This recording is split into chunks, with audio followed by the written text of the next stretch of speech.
John and I met when we were in fourth grade, when we were 10 years old. Went to grade school together. We split apart in high school and college, but always maintained a friendship.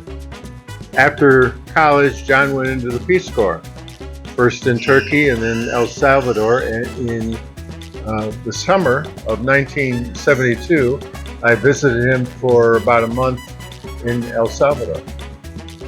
And we maintained our friendship all along, but we kept on talking about doing something. So one day we're sitting there at a restaurant having a margarita, and I looked at Jerry and I said, you know, we're not getting any younger. We better get about this. And I think both of us knew that the story would begin in El Salvador.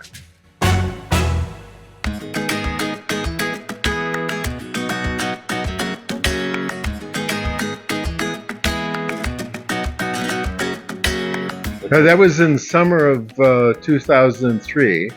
John wrote the Peace Corps director, and he set up a program for us in September 2003. He had us meet with 6 nonprofit groups, and we settled on working with 2 groups, one of which we're still working with today in the scholarship program.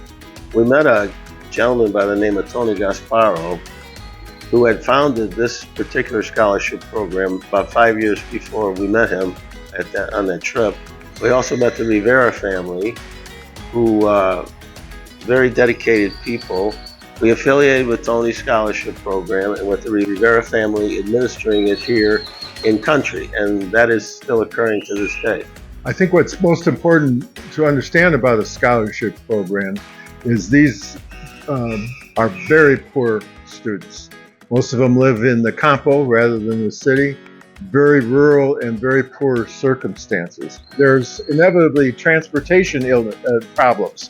There is historically a problem with gang violence that they have to navigate. So when we see these successes, we see them give back to their families, give back to the community. Education is something that just keeps giving, and you can't get it, you can't take it away from people. This was most important in terms of our choice of scholarships. Oftentimes when you throw money at things, there is problems with the streams of money, or is there somehow exploitation. Education is clean. You give the scholarship money to the student, and they must succeed. They must get the degree in order to get the money. Also, the outcomes are easily measured. We have a very high graduation rate and a very high employment rate after graduation. So this kind of foundation of its evidence-based intervention, that it's been very effective, the money is not wasted at all, and the big key to the whole thing is this Rivera family. Cuando estaba en noveno grado, When I was in 9th grade, the Habo Association and Rotary program came to my school and interviewed me. They told me about what they did, and it seemed like a great opportunity, so I was extremely happy. After I was interviewed, I passed the test and was selected. Thanks to you, I'm able to finish high school, which took me 2 years. I was encouraged to study a scientific career here in a country that is not very developed, so it was a challenge and continues to be a challenge. Women are not very well regarded here in the country when they study a scientific career. Since they are not considered significant, I only had male classmates, and I suffered. But now I am in my last year and I did it. I did it thanks to you, the people who visit us, the sponsors, and those who are there, the donors. los donantes. Actualmente trabajo en un colegio. I currently work at my school in my hometown in the Congo, and I teach 5th grade. I joined the scholarship program about 10 years ago, and I received a 2-year scholarship from the Rotary Club. I studied my 2 years of general high school. I thought I would not be able to continue studying because I was a young mother, but thanks to the scholarship program, I had the opportunity to continue studying. During my time as a scholarship recipient in the high school scholarship program, I graduated from school with honors. A few months after graduating, I got my first job.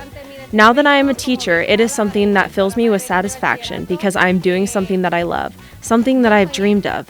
Now I have seen it become a reality, and I feel very grateful for the scholarship program because it has just changed my life. It has changed the life of many other people. Through us, we can also continue changing and making more people dream because dreams really do come true. sí se hacen realidad. I started with the Casado program from first grade to high school. I was always encouraged and on the honor roll because I have always been hardworking. In 2014, I started college and chose a bachelor's degree in mathematics. I graduated and am now a math teacher.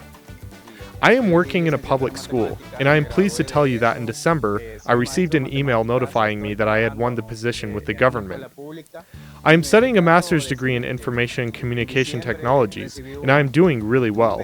I have excellent grades, and I'm going to finish my master's degree on November 15th of this year in the scholarship program. It has allowed me to do many things. It has helped me to evolve as a person and to acquire certain values. There's not only financial support, but emotional support as well through meetings and workshops, where they have helped and motivated us a lot. Han estado motivándonos. En el programa de becas inicié I started the scholarship program in 2007 when I was in 7th grade and got my basic level in high school, then my 8-year doctorate in medicine. I graduated in 2019 with very few resources, so I came to this program for support. For me, it has been a great blessing because they have made me grow both in education and led me to be a professional. I truly believe that if I had not received help from this program, I would not be the professional that I am now. I may have had the intention and wanted to be a doctor, but without the help of the program, it would not have been achieved. I am very grateful because thanks to the program, I am now a professional and I am very happy doing what I do as a doctor. lo que hago como médico.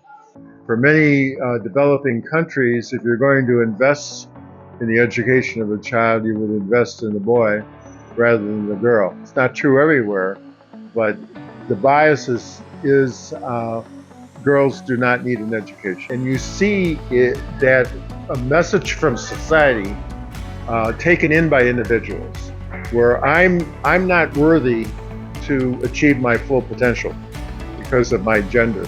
And that has to be overcome, and it is being overcome all over the world. It's a remarkable thing to see. You know, we're very privileged to be a part of this. We get thanked all the time for providing these opportunities. Well, the kids are doing the hard work and having such great success. And these little stories tell so much.